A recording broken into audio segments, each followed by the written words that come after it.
el corazón. ¿Por qué? Porque Jesús está diciéndolos a los discípulos, oigan, si ellos, a los fariseos, perdón, si ellos que son mis discípulos no se ponen a alabar y a clamar, lo van a hacer las piedras, lo va a hacer la creación.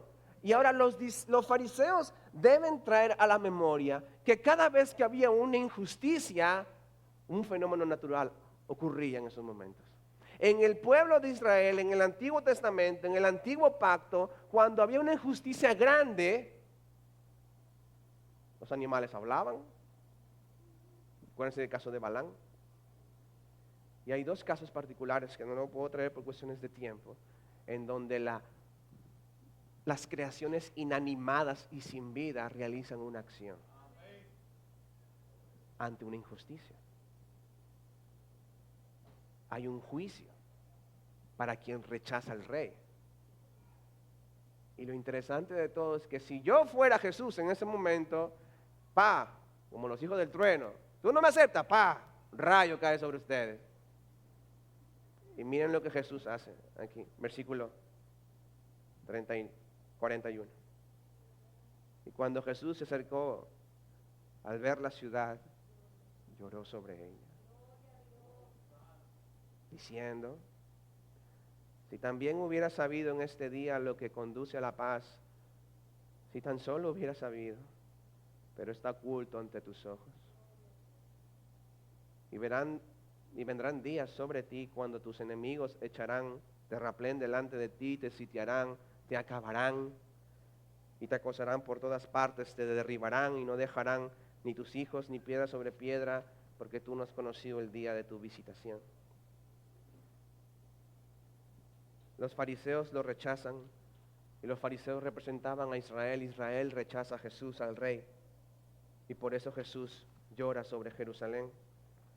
Y a nosotros esto debería conmovernos el corazón. ¿Por qué? Porque Él es el rey, Él tiene toda la autoridad. Pero en este momento Jesús una vez más está mostrando que su corazón es manso y humilde al llorar por la rebeldía del hombre. Jesús se duele por la ciudad que debería reconocerlo, especialmente Jerusalén, que eran los más estudiosos aparentemente de ese momento. Sin embargo, Jesús declaró un juicio contra ellos. El tiempo de Israel se ha acabado. Si ustedes revisan cuál es el texto que está antes de Lucas capítulo 19, los versículos que hemos empezado a leer, ustedes van a encontrar que está la parábola que literalmente Jesús está enseñando que se le va a quitar el reino a unos para dárselo a otros. Y Jesús está enseñando que no es el reino, que el verdadero reino de Él no es el de los fariseos o de los religiosos de Jerusalén, sino es para aquellos que los siguen a Él.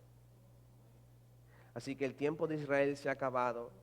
Hay desolación, juicio, hasta que lo reconozcan, como advierte la parábola de la higuera. A Israel se le ha acabado el tiempo y su casa será desolada y enfrentará un juicio severo. Y más adelante, años más tarde, eso es lo que pasa.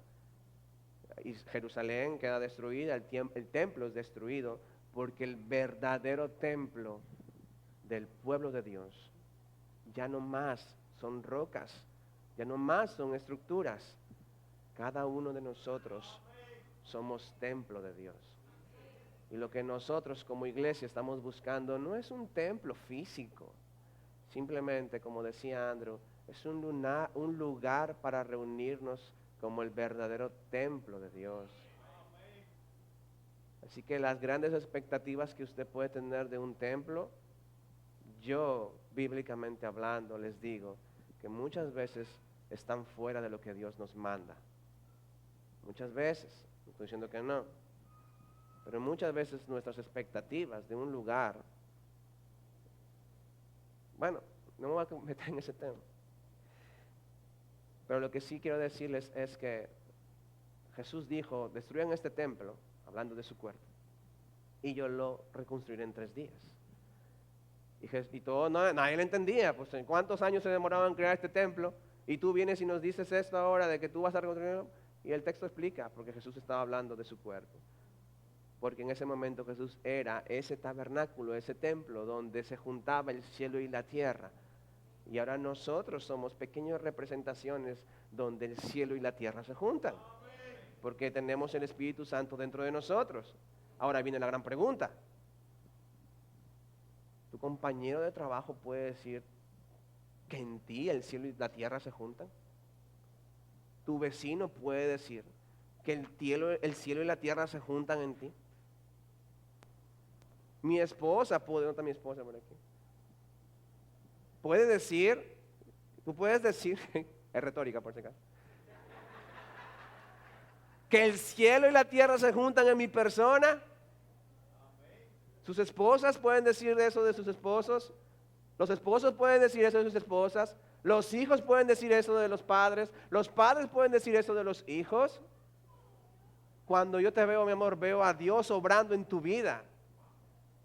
¿Podemos decir eso? Es el verdadero templo. Así que como la agenda política no era la del Mesías, sino la del corazón, no es el templo, somos nosotros, y busquemos juntarnos los unos a los otros. Así que iglesia visible, la iglesia en general, la que se puede ver aquí, no la invisible, la que son los verdaderos hijos de Dios, mira al Rey dolerse por tu rechazo ante su presencia. Así como a Israel se le acabó el tiempo en un momento, a nosotros se nos va a acabar también un día el tiempo para rechazar o aceptar al Rey. La idea principal de todo este texto que Lucas nos quiere decir es que el Mesías entra, el Rey está aquí, pero no cualquier rey. El Rey que no viene con un ejército, que no viene montado en un caballo real, sino Él es el Rey humilde, que entra en un animal de carga, en un pollino que nadie se ha montado, para decirles que es un Rey que aparte de ser manso, también es santo, que no acepta el pecado en nuestras vidas. Y por eso Él ha prometido quitarnos el pecado de nuestras vidas, porque nosotros no podríamos estar delante del Rey siendo impuros. Y por eso el puro se hizo impuro, para que los impuros sean puros por Él. Así que vamos a la conclusión y las aplicaciones de este pasaje. El Rey, con toda su autoridad, con el conocimiento total de tu vida en su omnisciencia, viene a ti a través de sus palabras, ya no en un burrito, en sus palabras, humilde, encargadas a un pecador que no lo merece, que si yo no hablo, ahorita habla también el parlante. Ese Rey viene delante de ti. Mi pregunta, hermanos, amigos, ¿qué responderás ante el Rey? Así que, hermanos, este es un mensaje para los hermanos o amigos.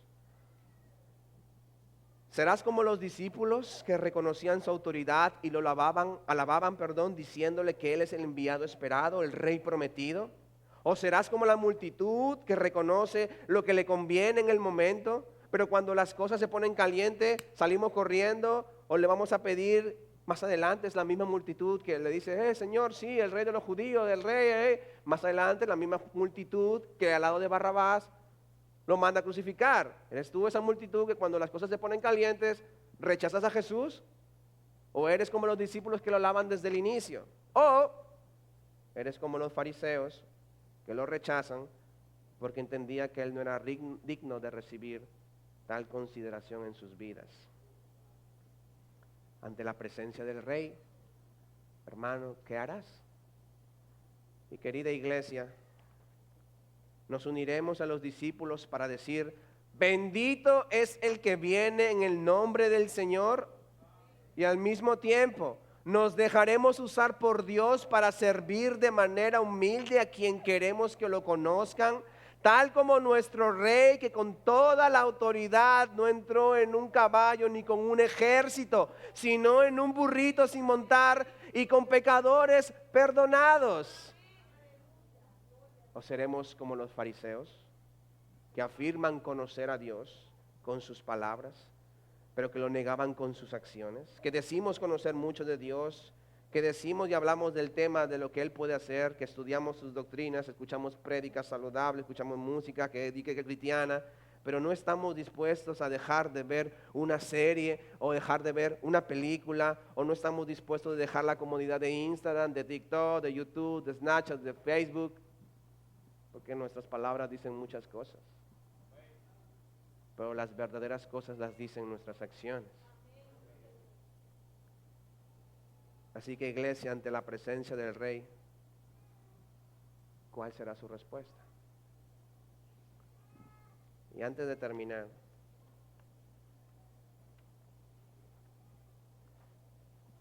quiero volver a este punto, creo que es necesario. Jesús se acercó a Jerusalén y deja una muestra de su corazón.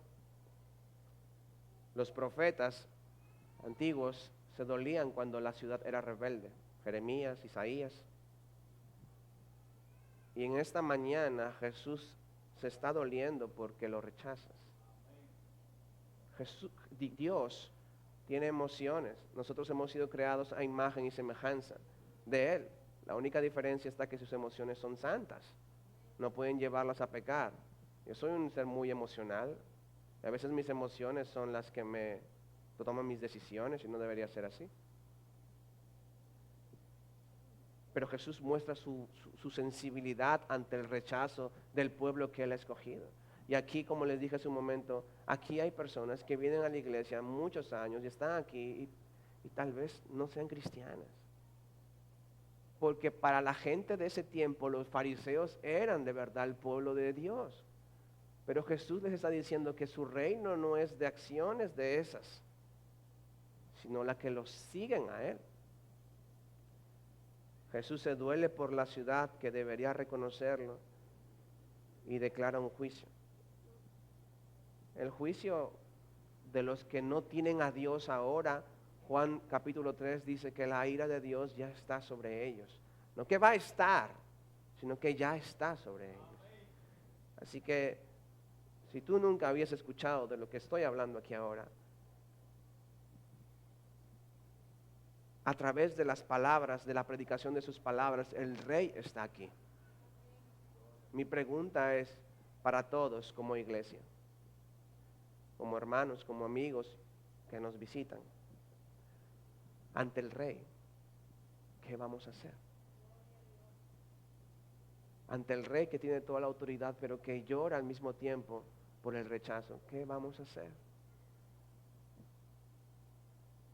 ¿Seremos como los discípulos que lo alaban? ¿Seremos como la multitud que le conviene? ¿Seremos como los fariseos que lo rechazan? ¿Qué harán? ¿Qué haremos? Pero en otro lado, en el lado de la alegría, tenemos un Rey que gobierna ahora mismo, que los acontecimientos de mi vida no son producto del azar y de las malas decisiones de otros y de mí, que hay consecuencias.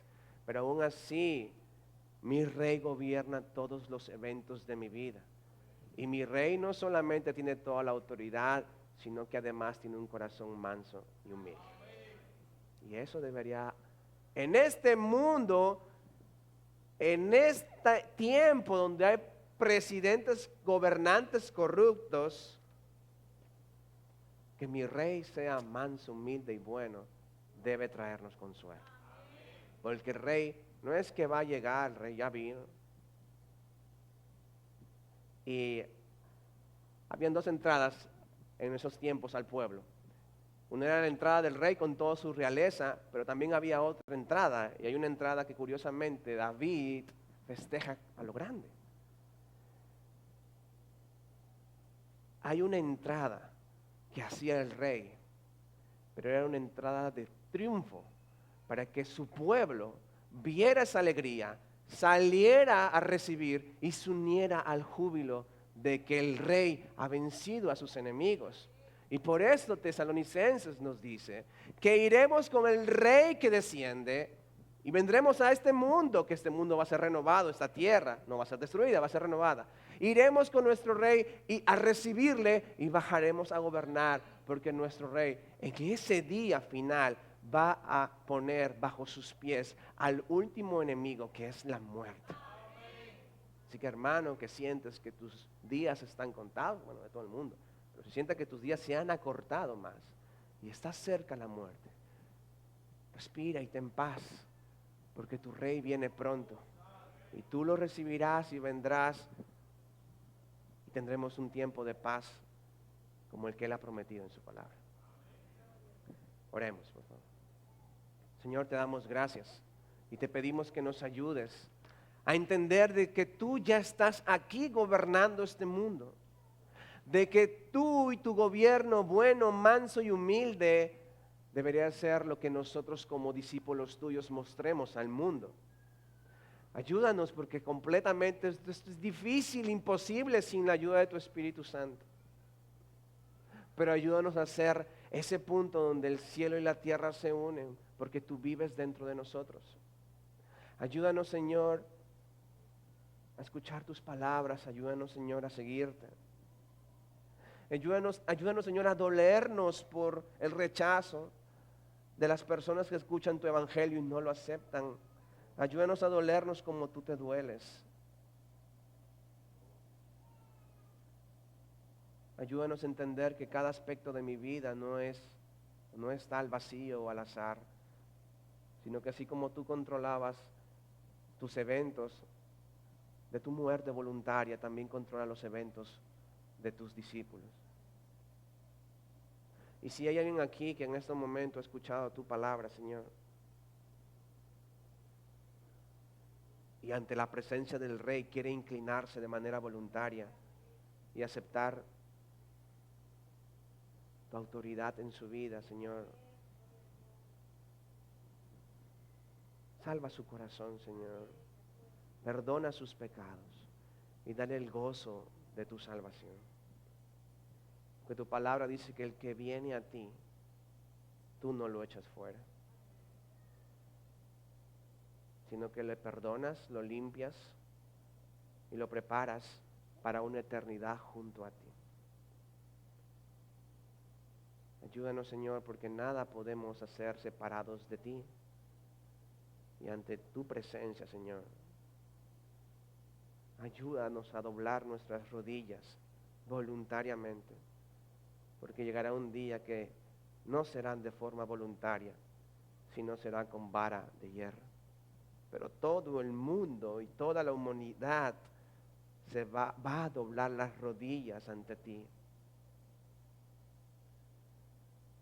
ya sea de forma voluntaria o ya sea a la fuerza. Porque tú eres el Rey que en mi corazón y el corazón de tu iglesia ha esperado. Un Rey bueno. Todo esto te lo pedimos en el nombre de ese Rey del cual estamos hablando, tu Hijo amado Jesús. Amén.